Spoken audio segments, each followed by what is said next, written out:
Be with us now, Lord, as we seek to understand our place in your creation. Empower us by your Holy Spirit to heed your words and to let them impact our hearts. May the meditation of our hearts and the words of my mouth be pleasing in your sight, our God and our rock and our Redeemer. Amen. So we've been going through this sermon series that I entitled Work is Worship. Work is worship. That as you are working in this life and as you are laboring with your hands in whatever avenue you find yourself, you are in a way worshiping God. Your work is a way that you are worshiping God. And I'd like to read for you just one verse that I want us to kind of key in on this morning from our psalm. It's from Psalm 145. And it says this: "The eyes of all look to you, O Lord, and you give them their food in due season. You open your hand. You satisfy the desire of every living thing." Now, is this a true statement? Is it true that everything that desires something on this planet is looking to God, and God is the one who fulfills that desire? Is that a true thing? It means some mighty big truths if that is true. If we're going to think that is a true thing that God is saying to us, it means some really big things. And so I want to talk to you about two different things that this verse kind of implies and means for us. First of all, if you believe this to be true, that God is the one providing for every desire through His work, that means that you cannot look at other people and the way they work and look down on them. Okay, I'll say that again. It changes the way that you look at the people's work around you. That's the first way that it changes you. If you believe that God is the one fulfilling the creature's desires all the time, that everyone's looking to Him, it'll change you in a second way. It'll change the way that you look at your own work. So two things. It changes the way we look at other people's work, and it changes the way we look at our own work. Okay? "The eyes of all look to you, O Lord, and you satisfy the desire of every living thing." Martin Luther said some amazing things about this passage. He said that what this means is that God is using us, using people, to fulfill the desires of every living thing. Because if you look around, how do things come to us? How do things come to us? And to get into this, I want to give you an example. We have some people who have worked in fast food restaurants in this building. Is that true? All right, there's a few people. If you've never had the opportunity to work in a fast food restaurant, you just missed out, okay? You missed out on life. It's a wonderful way to learn.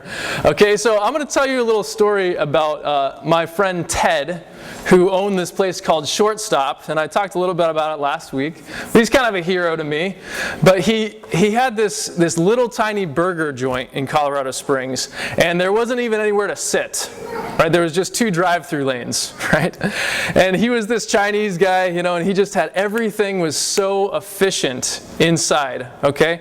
And one time he asked us this question: who is the most important worker at Shortstop? Right? Because there is the guy who chops the onions, right? There's the dishwasher. There's the guy who preps the meat and the buns. Then there's the guy who assembles all the sandwiches and puts all the fixins. There's a Texas place, right? Fixins on them. Then there's the people who take the orders, right? Then there's the manager. And then there's the owner. And he said, who's the most important? And of all these positions, who's the most important? And everyone kind of said, well, gosh, I don't know, the manager or you, Ted, the owner, we wouldn't be here without you. And he said, that's true, but the most important person might be the dishwasher. Right? The most important person in the building might be the dishwasher. And this is why, if the dishes aren't done, what happens? The whole thing just goes down, right? You got a bunch of hangry people honking their horns, right? Nothing happens, right? Well, he said this: the most important worker might be the person who preps all the meat and the buns, right? Because if they don't do their work, we have sandwiches without meat and buns, right? And that's not much of a burger, right? Or the most important person might be the person who assembles the sandwiches. Because if we don't have them, we just have a bag with a bunch of ingredients thrown in and given to the people, right? Or it might be the person who's taking the orders, because if that person doesn't take the orders don't come in and we don't know what the customers want, and so it goes. Or it might be the manager who hires and fires and manages the time and makes sure everything's going smoothly, because without him it's a train wreck. Or it might be the owner who actually put the money up to make this happen and writes the paychecks. Right, so the point is this. If you take one position away, the whole thing collapses. The whole thing collapses. And so as Christians, when we have been told by God, right, that God is fulfilling the desire of every living thing in all of creation, and He's using people to do this, we can't look down at anybody's work. See what this does? It says that everyone's work is valid. Everyone's work is important. Everyone's work is credible and has dignity to it. Right? It's not something that people should look down on, because through those people God is serving them, right? And this is universally true. A really good example I like to think of is my kids. We use cloth diapers, right? Yeah, we use cloth diapers for my kids. What happens if my wife or I don't do the diapers? The whole thing breaks down, baby, right? We got messes, there's definitely going to be, as someone said this morning, a duty to attend to. But there's messes all over the place. Our kids are rashy or they're cranky. Everything falls apart. And so what Luther actually said is when you wash the diapers for your child, you're not even worthy to do that task. But God has given it to you so that you can care for His creation, that child, who desperately needs you to do that service for them. Because if you didn't, their life would be horrible. Right? So all work is dignified as it serves someone else, and no work is less or more important to God, because it's the way that He is serving His creation. So this is good news for stay-at-home moms. This is good news for stay-at-home dads. This is good news for the people who clean the bathrooms. That's not something to be looked down on. If they didn't clean the bathrooms, we would all die. Right?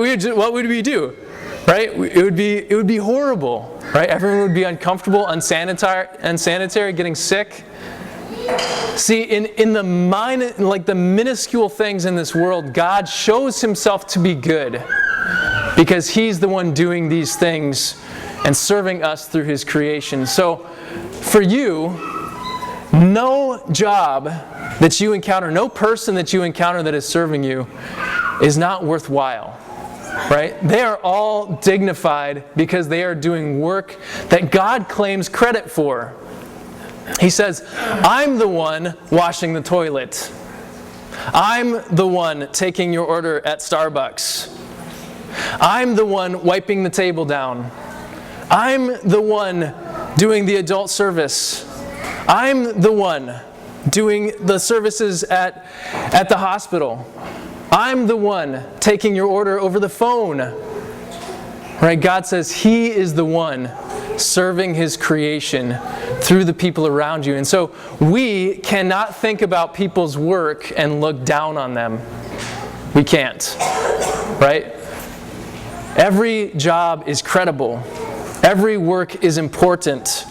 And it is God working through those people to serve us. And so think about these things as you go through your life. God is serving you through these people. He's serving you through these people. They are, like Luther would say, a mask of God. They are God in disguise, serving you. I went to a restaurant with my wife one time, and there was a server there who was excellent. She was amazing. Everything was on time. Everything was prompt. She knew right when to come in and ask if we needed anything, but she wasn't rude. She didn't interrupt. And she said something that really kind of stuck with me. She said, when we would say thank you to her, she would say, "My pleasure." We would say, "Oh, thank you for getting us that water." And she would say, "My pleasure." The reality is that when God uses people for His work, it's a pleasure for them to do, because they're serving God through that, and they're serving us. Okay, so this is the first way it transforms us. We can't look at other people's work as not significant or as lowly, right? We have to say all work is credible and given dignity by God. Okay? This is important. The second way it transforms us, if you were to believe this and bring it into your heart today, this will transform the way you look at your own work and your own life. Right? God is saying that He is using you to serve His creation, no matter what that position is. He's using you to serve His creation. So when you wake up in the morning, right, and you look in the mirror and you think, "I don't know if I want to do this day." I'm the only one who has that? Am I the only one? Okay. Sometimes we get up and we just think, "Man, I don't want to do this," right? I don't want to walk this path again. But what God says to us is He is using us for important tasks to serve His creation, right? God is using you to serve His creation. He's using you. And so we have a reason to look at ourselves in the mirror and kind of say something like, "Hey, you're a sexy looking mask today." Would anyone say that actually? You're a good looking mask. You're a mask of God. I'm sorry I said sexy in church. I guess that's... By the way, God's serving there too. Another story. But God is saying, you in the mirror, I am going to use you to serve my creation.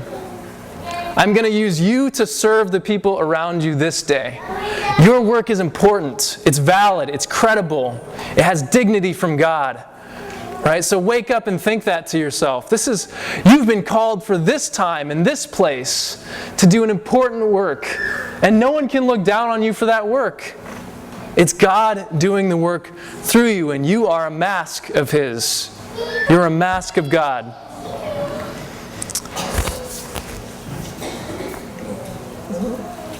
And so if you have this in mind, you'll work differently. If you have this in mind, you'll work differently. If you think to yourself, God is using me in this circumstance to serve my neighbor, to serve the person who's coming to me, you will work differently. If you're a mechanic, right, you're not going to turn your wrench differently, most likely, but you might interact with your customers differently. You might think, the bottom line of what I'm doing is not profit here.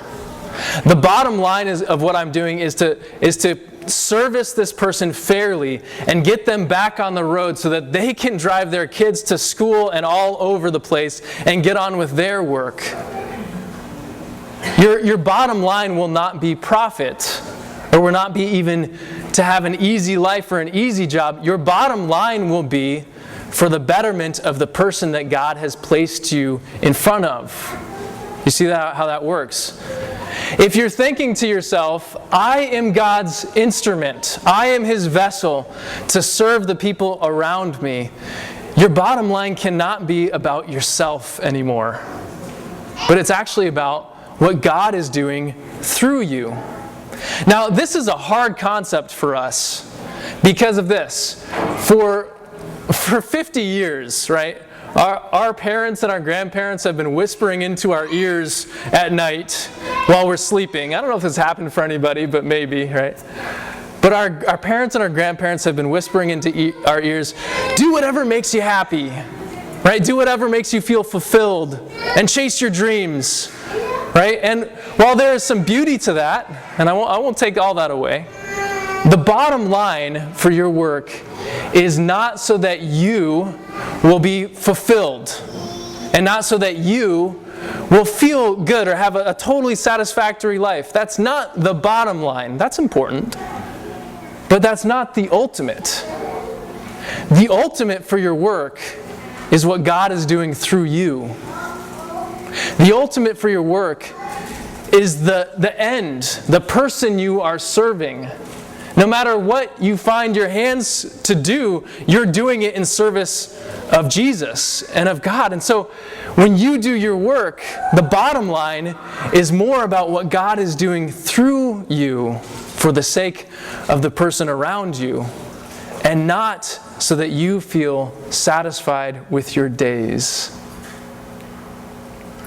And this is helpful because this is the reality. Many, many of us have jobs that we're not satisfied with. And there are days when we think, this is not a satisfactory family to be in, and I don't want to do this. Right? But what God says to us, listen, what God is saying to you today is this. When you are serving, when you are fulfilling your duties to the creation, it is God serving through you. And the ultimate reality is that is the purpose for your work. That is the work you've been called to do by God. I'm not saying you can't move up or down, but God is using you in that moment to serve His creation, someone else. And the good news is God is using other people to serve you in the same way. Now, if we look towards Jesus, who is the author and the perfecter of your faith, we see this all over the place. We see in Jesus not someone who came as a scholar or a philosopher, but He came as a carpenter. We see in Jesus, although He had all the power in the world, although He had all the majesty given to Him by His birthright as God, He gave it up and became a servant to us, to the whole creation. He gave up His majesty to serve. Right? He didn't say, man, this is going to be really satisfying for me to do. He said, I'm doing this because the people of this world need it. And that's why He humbled Himself and became a servant. That's why He went to the cross. That's why He died and bled so that we could live. Because we desperately needed it. And we still need it. And so Jesus shows us what it means to be a Christian. He shows us what it means to be one who is more concerned about the creation around us than about our own gratification and our own fulfillment. He shows us by doing it for us, by washing our feet, by baptizing us into His death, into His resurrection, by making us His own, by serving us. This is what He says, the greatest among you will be your servant. The eyes of all look to God, and He satisfies the desire of every living thing. And if you believe this, you'll think differently about the people who work around you, and you'll think differently about the way that you work for those people around you as well.